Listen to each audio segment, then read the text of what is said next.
Good afternoon, and today on the stand I have this newly gifted to me OS FT-240 Super Gemini engine.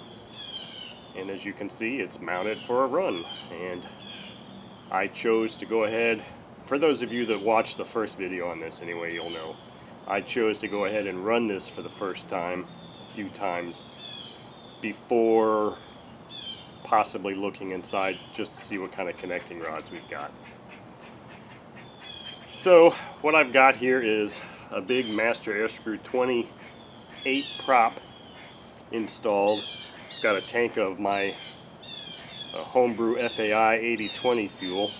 Got the high-speed needle open, 3 full turns, and in all honesty it has run once already. What I did earlier today in my garage was I primed the engine, and then I disconnected the fuel line, put a couple of knives on there, did one backflip like this, and it ran for, I don't know, 7 seconds or so until it ran out the prime. So it has drunk a little bit of fuel, but this is going to be the first official run. So let's see how she does. It's primer.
we're out of fuel.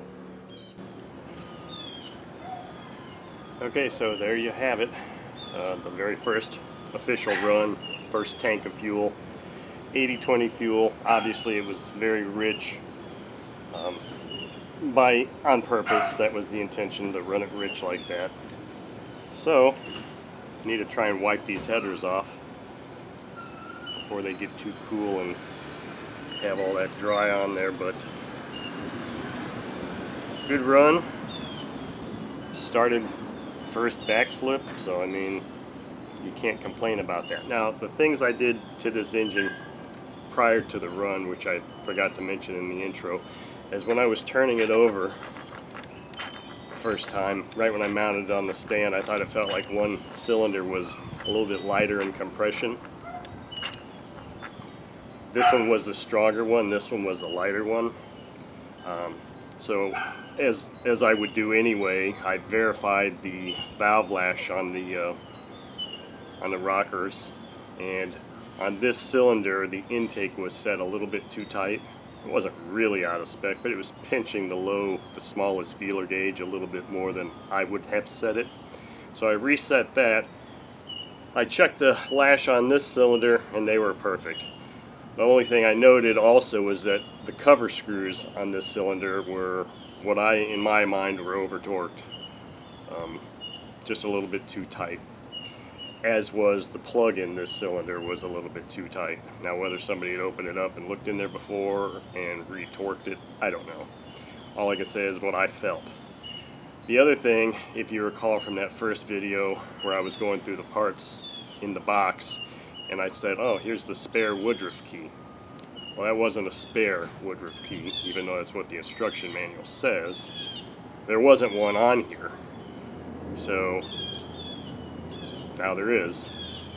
Those are the only other things of note that I did and noticed on this engine prior to this run, so I hope you enjoyed watching. Thank you.